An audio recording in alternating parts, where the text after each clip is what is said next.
ఒక దేవుడు మనిషైతే తన తల్లికి ఎడమైతే విలపించే అనురాగం విలువెంతో తెలిసేది.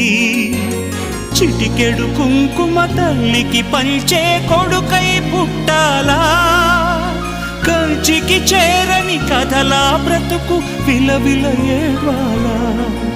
7 అడుగుల జీవితమా ఇది దేవుడి శాసనమా, ఏడ్పించే నాగతమా ఓదార్చని జీవితమా.